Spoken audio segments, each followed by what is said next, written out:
Mengla general the video remaro the AWS ya jango set biro general lila jiအောင်ပေါ့နော် cloud networking with AWS အဲ့တော့ဒီslide မှာတော့ဒါ AWS ရဲ့ scope တွေအကြောင်းကိုsharing လုပ်ပေးသွားမှာဖြစ်ပါတယ်အဲ့တော့ AWS scope ဆိုတာကကျွန်တော်တို့ဘာတွေလဲဆိုတာကြည့်ကြအောင်အဲ့တော့ AWS ပေါ်မှာကျွန်တော်တို့ဒီ resource တွေရှိတယ်ပေါ့နော်ဒါ AWS ကပေးတဲ့ကျွန်တော်တို့ service တွေnetwork resource တွေ server resource တွေ compute resource တွေ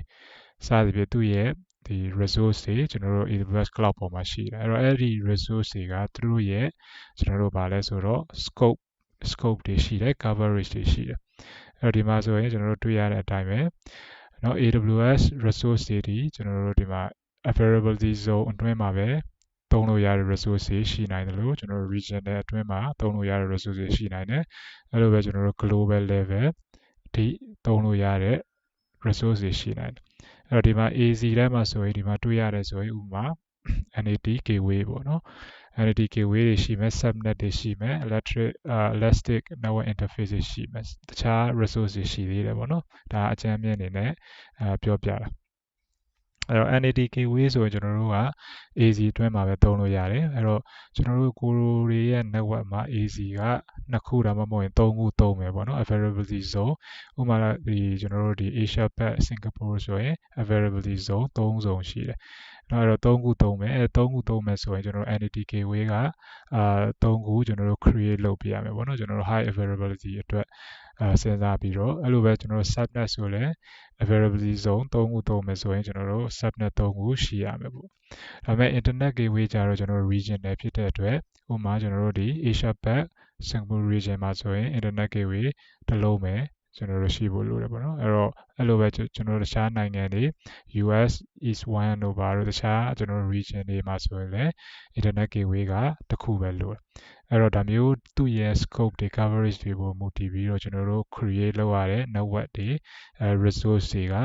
ကွာသွားတယ်ပေါ့နော်အဲ့တော့ VPC ဆိုတော့ကျွန်တော်တို့ VPC တစ်ခုပဲလိုအပ်တယ်ပေါ့ဥပမာကျွန်တော်တို့ Asia Pac region Singapore region မှာကျွန်တော်တို့သုံးမယ်ဆိုရင်အဲ့လိုပဲကျွန်တော်တို့ global level coverage ရှိတာတော့ direct connect gateway တွေရှိမယ်နော် cloud front တွေရှိတယ် cloud front ဆိုရင်ဒါသူ့ရဲ့ AWS ရဲ့တစ်ကမ္ဘာလုံးမှာကျွန်တော်တို့ coverage သုံးလို့ရတယ်အဲ့တော့ဒီ route 53 ဆိုတာ DNS service ပေါ့နော်အဲ့ဒါတွေရှိမယ်အဲ့တော့ဒါကဘာလဲဆိုတော့ဒီ AWS မှာရှိတဲ့ resource တွေရှိတယ်အဲ့ resource တွေမှာသူတို့ရဲ့ကျွန်တော်တို့ limit ရှိတယ်ပေါ့နော် coverage ရှိတယ် scope ရှိတယ်လို့လည်းပြောလို့ရတယ်ပေါ့အဲ့တော့အဲ့ဒီ scope တွေကဘာလဲဆိုတော့ AZ level ရှိမယ် regional ရှိမယ်နောက်ပြီးတော့ကျွန်တော် global scope တွေရှိမယ်အဲ့တော့ဒါတွေကတော့ကျွန်တော်တို့သိထားတဲ့နဲ့သိထားရင်တော့ပို့ပြီးတော့ကျွန်တော်တို့အဆင်ပြေတယ်network setup လုပ်တဲ့အချိန်မှာပဲဖြစ်ဖြစ်တခြားကျွန်တော်တို့ cloud နဲ့ပတ်သက်တဲ့ computing ဒီ resource တွေ create လုပ်တာပဲဖြစ်ဖြစ်ဒါတွေသိထားရဆိုရင်ကျွန်တော်တို့ပို့ပြီးတော့create လုပ်ရတာလွယ်ကူတယ်ပေါ့နော်အဲ့ထက်မှကျွန်တော်တို့ဒီမှာတွေ့ရမယ်VPC ပေါ့နော် virtual private cloud ဆိုတဲ့ resource ကိုကျွန်တော်တို့ဆက်ပြီးတော့ကြည့်ကြည့်အောင်ပေါ့နော်အဲ့တော့ AWS မှာတွေ့ရတဲ့ VPC ပေါ့ virtual private cloud အဲ့တော့သူကဘာလဲဆိုတော့virtual network ပဲပေါ့နော် virtual network dedicated to your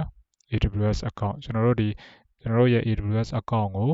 dedicated လုပ်ထားတဲ့ virtual network တစ်ခုပေါ့ဥပမာဆိုရင်ကျွန်တော်တို့အရင်ပြောခဲ့သလိုပဲ data center building ကြီးရှိတယ်အဲ building ထဲမှာကိုသုံးတယ်ကို manage လုပ်တဲ့ rack ရှိမယ်ပေါ့နော်အဲ rack ထဲမှာကိုကျွန်တော်တို့က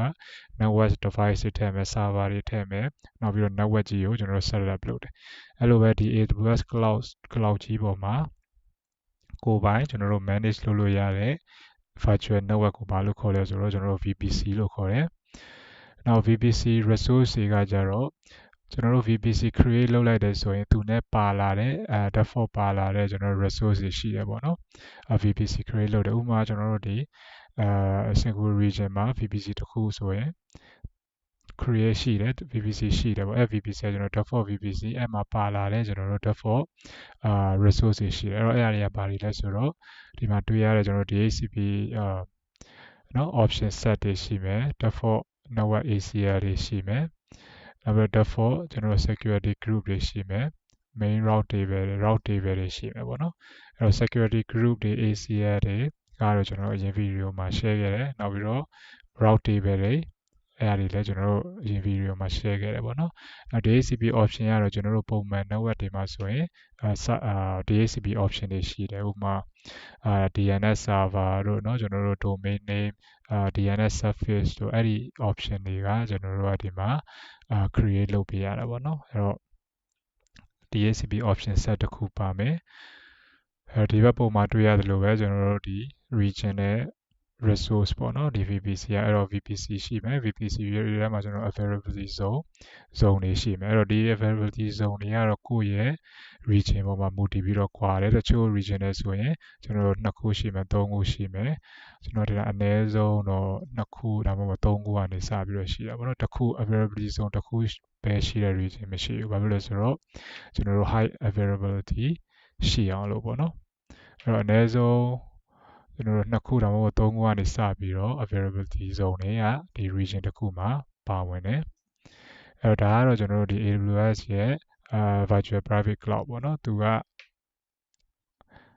ကျွန်တော်တို့ region တစ်ခုချင်းစီမှာ default VPC ပါပြီးသားဖြစ်တယ်ကိုကအဲ့ဒီဟာကိုမသုံးချင်ဘူးကိုပြန် create လုပ်မယ်ဆိုရင်လည်း create လုပ်လို့ရတယ်ဟုတ်ကဲ့ပါကျေးဇူးတင်ပါတယ်ခုလိုမျိုးကြည့်ရှုပေးတဲ့အတွက်နောက် video ထဲမှာတော့ကျွန်တော်တို့ဒီ VPC ကို